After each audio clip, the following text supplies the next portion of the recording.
So, good evening, all of you. Today we will start with foreign exchange. It is very, very important, and it is also very, useful topic. Everything as it is useful, but still, this is going to be very useful in practical sense when you talk about it. What is foreign exchange? What is foreign exchange? So there were some messages on the chat box which said dealing with trading across countries, and what else was there? Halima had said something. Dealing with currencies across the country. Very good. Perfect. Perfect answer. And I will also tell you what it is. And before that, today we were to take up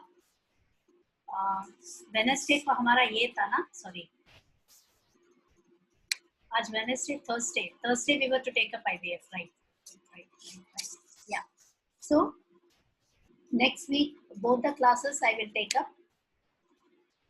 Both the classes I'll take up RF just to compensate, or I'll finish foreign exchange and start again with RF. Is that okay? क्योंकि हमें दोनों chapter में I didn't want any interruption. International financial market and foreign exchange में दोनों में interruption के बिना लिया. So just to have a recap, what is foreign exchange? Exchange between two currencies is called as foreign exchange. When I exchange dollar for rupee, see, by default there are two currencies involved. You are denominating one country's money in terms of another and talking. That is called as foreign exchange. Value of one currency in terms of another. When I say forex rate means rate of one currency in terms of another. If I say $1 equal to rupees 100, it means that to buy a dollar or to buy a dollar worth commodity, I need to pay 100 INR.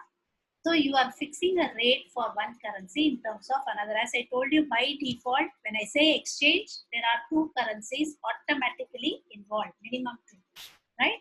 So, and always at a time, you exchange only one currency for another. Even if you have $1 equal to 16 USD, 16 Canadian dollar, $1 equal to rupees INR, you always convert one in terms of the other to find out the rate of the third one, right?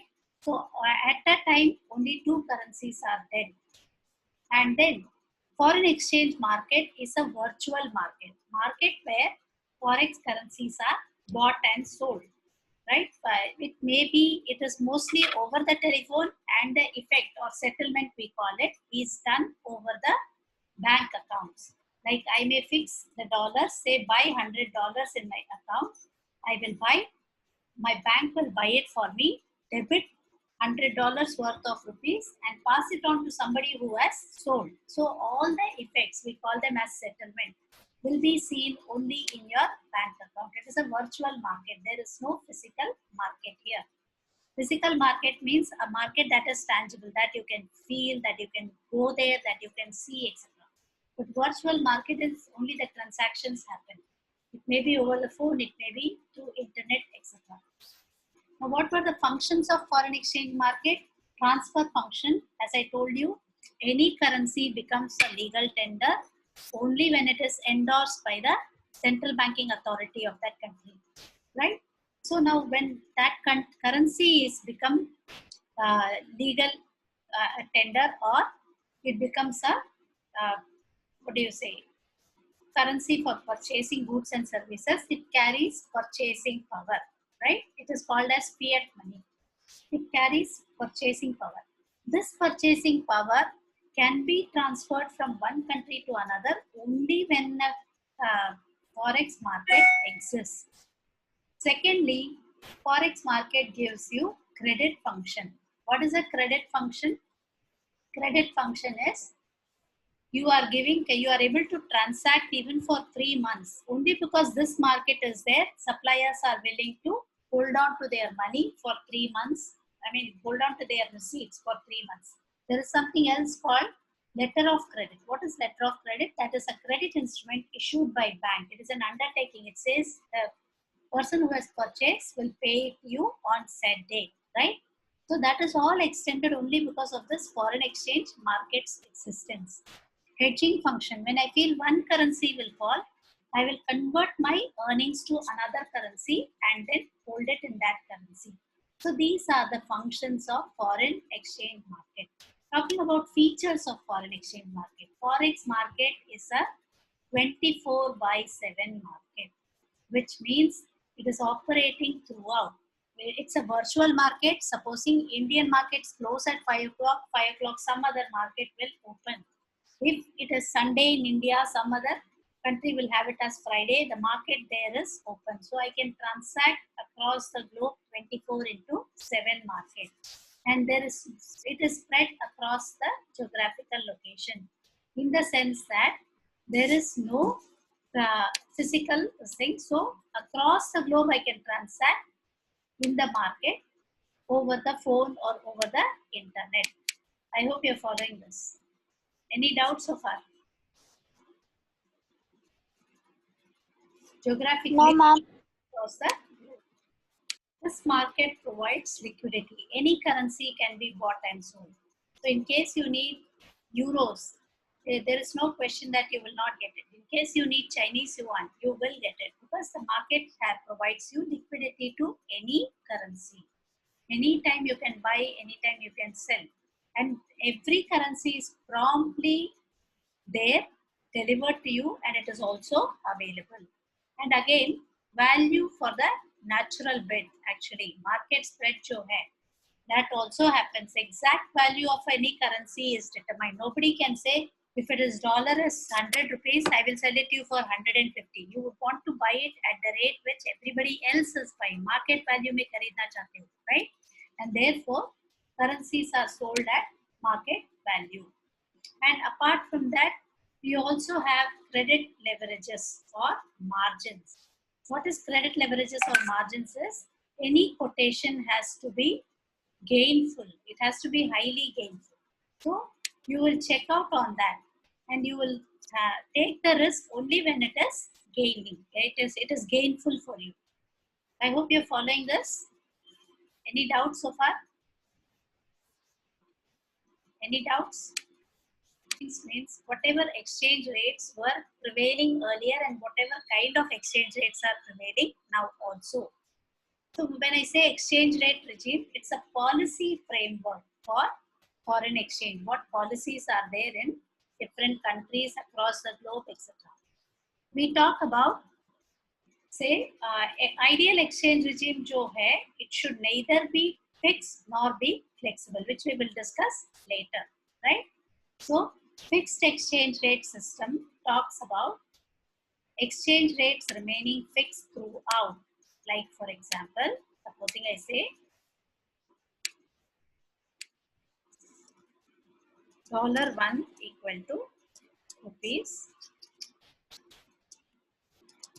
100. It remains fixed throughout, right? It does not change. How much ever you buy, how much ever you sell, it is not going to change. So now what happens? These are all pegged actually, right? Pegged bola to it is linked to some strong currency. If I want to make my currency pegged, right? I can link INR to dollar, and as and when dollar falls and rises, it is going to be, rupee also again. For in terms of dollar, it is fixed. So outside I can, which means ye currency ke saath fixed hai.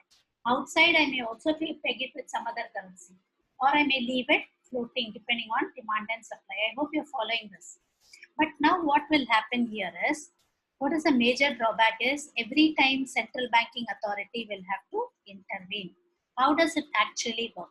When I say $1 equal to 100, if I'm going to buy $1,000 or $1,000 worth of commodity, I will have to pay how much here? 1 lakh of rupee, right?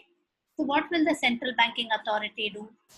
To pay that $1,000, मेरा forex country का जो forex reserve है ना, उसमें से उठा के देगी, एंड लोकल मनी सप्लाई से जो बायर है ना, say for example an importer has transacted for $1,000, he has to pay to the US. So what he will do, he will pay $1,000 worth or 1 lakh rupees to the central banking authority.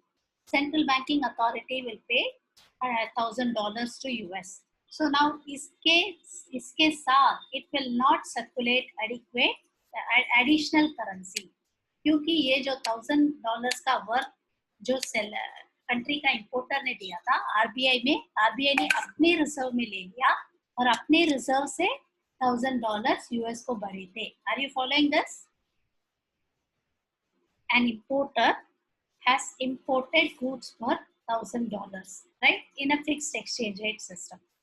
So now he will pay to RBI 1 lakh rupees at the rate which I said $1 equal to rupees 100. When he says that, like, because I assume that $1 equal to 100 remains fixed, the $1,000 equivalent 1 lakh. 1 lakh has to be paid to the Reserve Bank of India. And the Reserve Bank of India now takes this 1 lakh and releases $1,000 to the US supplier.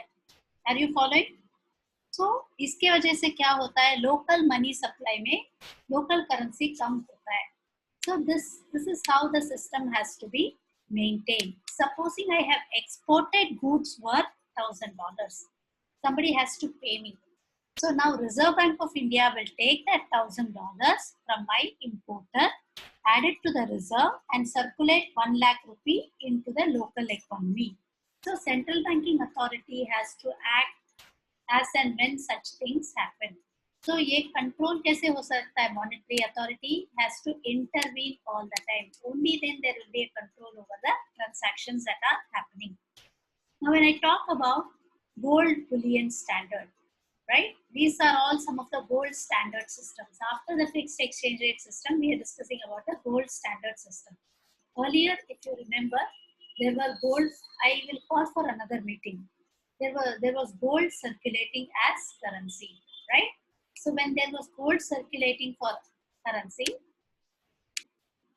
gold circulating in the economy, it provides additional liquidity in the market. What will happen is gold was used as coins, but there was one standard system, gold exchange standard, where gold itself was used for exchange, and it was a fixed rate at which paper. And later on, what had happened, government said instead of circulating gold, we will have gold as a backing, and accordingly we will mint currencies, right? This was another system which was happening. All these things collapsed during the First World War, which we saw during Bretton Woods system. And gold bullion system, where gold bars were used as reserves and currencies were minted as per the weight of the currency. Paper currencies were minted against that. And so now we're talking about these systems. This system was a failure because gold is, number one, a scarce commodity, and sometimes it so happened that intrinsic value of the currency was much lesser than the extrinsic value. What does that mean? When I say intrinsic value talks about intrinsic value, extrinsic value.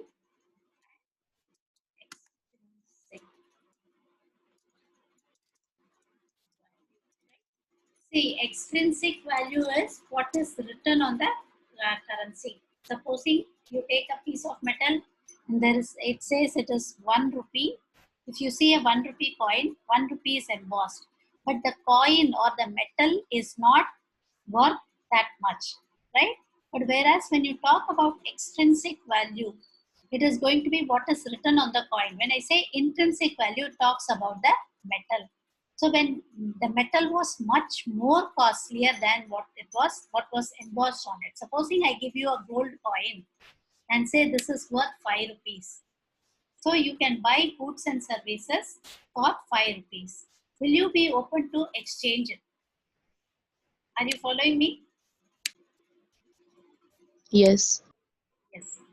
So this happens in gold standard system. When I talk about flexible exchange rate and floating exchange rate, flexible exchange rate or floating exchange rate are one and the same, whatever we have in India. The supply and demand determines the price of the exchange. Like for example, $1 equal to say 80 rupees now. Just an example, right? $1 equal to rupees 80 now. If the demand for dollar goes up, I'm paying 80 rupees to buy a dollar. If the demand for dollar goes up, it will go to 82 rupees. I'll be paying much higher, right? If the demand for dollar goes down or supply of dollar goes up, I'll pay 79. सस्ते में मिलेगा मुझे, right? Dollar महंगा होगा जब उसका demand ज्यादा बढ़ेगा. डॉलर सस्ता होगा जब उसका डिमांड कम होगा, आई मीन ज्यादा होगा या सप्लाई कम होगा. Are you following? Are you following, all of you? I'm sorry, I mean, if dollar's demand goes up, then dollar will become costlier in terms of rupees. If dollar's demand comes down or supply goes up, then dollar will become cheaper. Are you following? Supposing today this is the rate and you are demanding dollar now in the market. Somebody has purchased say $1 lakh worth of goods. So he has to pay for it. So demand for dollar goes up. So $1 equal to may become 85 after the transaction. जैसे ही demand बढ़ता है लोग महंगे में खरीदने को, जब demand बढ़ता है महंगे में खरीदने को भी लोग तैयार रहते हैं. जब डिमांड गलता है या it falls down, obviously people want it at a cheaper rate when dollar falls down, right? Or when dollar supply is there, dollar people are selling dollar in the market, it goes to say 78 rupees. Are you following? The association is from here,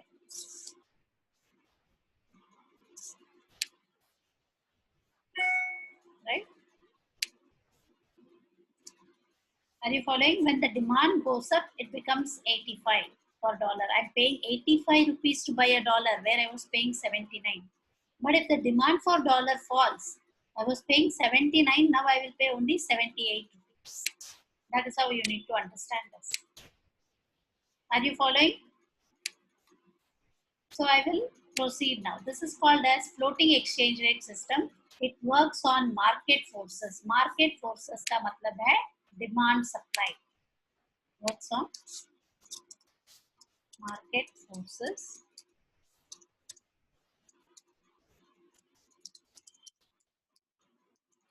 Demand and supply, right? I hope I am clear. I'll call for another meeting now.